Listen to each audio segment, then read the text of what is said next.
भारतीय मूल की सुनीता विलियम्स 8 दिन के लिए अंतरिक्ष में गई थी, स्पेस स्टेशन पर गई थी, लेकिन हालात कुछ ऐसे बने कि 9 महीने तक उसी स्पेस स्टेशन में सुनीता विलियम्स को रहना पड़ा। लगभग 900 घंटे सुनीता विलियम्स ने वहां काम किया। अब फिलहाल मौजूदा वक्त में आज सुबह 19 मार्च 3:27 पर सुनीता विलियम्स वापस से धरती पर लौट आए। सुनीता विलियम्स के वापस लौटने पर भारत के प्रधानमंत्री नरेंद्र मोदी ने उनका स्वागत किया है, हृदय से उन्हें बधाई दी। हालांकि प्रधानमंत्री नरेंद्र मोदी इससे पहले सुनीता विलियम्स को अमेरिका को पत्र भी लिख चुके हैं और सुनीता विलियम्स को भारत आने का न्योता भी दे चुके हैं। सबसे पहले आपको दिखाता हूं कि ट्वीट कर प्रधानमंत्री मोदी ने कैसे बधाई दी, कैसे स्वागत किया सुनीता विलियम्स का। उसके बाद अपनी चिट्ठी में उन्होंने क्या लिखा था वो भी बताएंगे। आपका स्वागत है क्रू 9, धरती ने आपको याद किया। उनका यह अनुभव धैर्य, साहस और असीम मानवीय भावना की परीक्षा रहा है। सुनीता विलियम्स और क्रू 9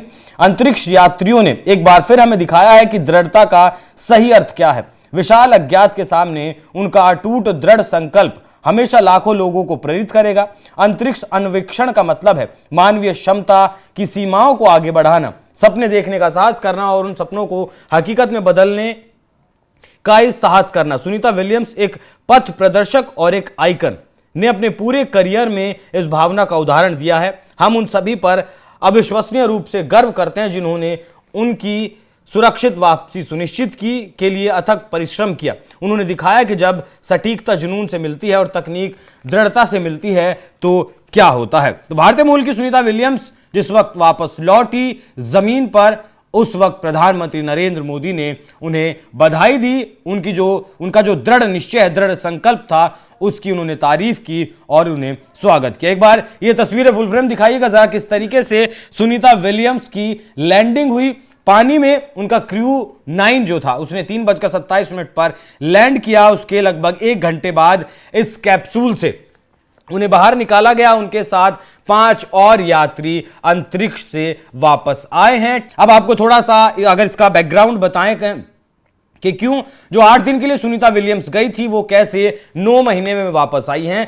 तो नासा का जो बोइंग है वो बोइंग विमान लेकर गया था सुनीता विलियम्स को अंतरिक्ष में, और सुनीता विलियम्स को 8 दिन वहां काम करना था। काम करने के बाद वापस लौट आना था। लेकिन जैसे ही बोइंग अंतरिक्ष में पहुंचा, सुनीता विलियम्स स्पेस स्टेशन में पहुंची, तो उस बोइंग की जो हीलियम थी वो लीक हो गई, जिसकी वजह से सिर्फ बोइंग को वापस धरती पर बुलाया गया।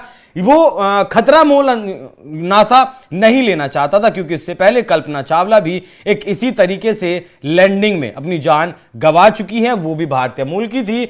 उसके बाद राजनीतिक कारणों से एलन मस्क ने कहा कि हमारा जो क्रू 9 है वापसी डिले होती रही। कहा जाता है कि बोइंग और बाइडेन के बीच अच्छे खासे संबंध है और ट्रंप और एलन मस्क के बीच अच्छे खासे संबंध है। तो जब ट्रंप ने सत्ता संभाली उसके बाद एलन मस्क के जो स्टारलिंक है उसने उसका जो क्रू 9 है वो सुनीता विलियम्स को लेने के लिए गया और वापस लेने के लिए आया। गुजरात से भी सुनीता विलियम्स का गहरा रिश्ता है। मेहसाना क्षेत्र के गांव की वो रहने वाली हैं। 1957 में उनके पिताजी अमेरिका चले गए थे और अमेरिका में ही सुनीता विलियम्स का जन्म हुआ है। अब आपको बता दूं कि ये जो चिट्ठी है ये प्रधानमंत्री नरेंद्र मोदी ने सुनीता विलियम्स को लिखी है, जिसमें उन्होंने कहा था कि 1 मार्च को चिट्ठी लिखी गई थी कि जब आप वापस धरती पर आएंगी तो हिंदुस्तान आपके स्वागत के लिए तैयार है। उन्हें न्योता दिया था कि वो भारत भी आए और भारत के लोगों से भी मिले। इससे पहले वो 2016 में जब प्रधानमंत्री नरेंद्र मोदी अमेरिका गए थे,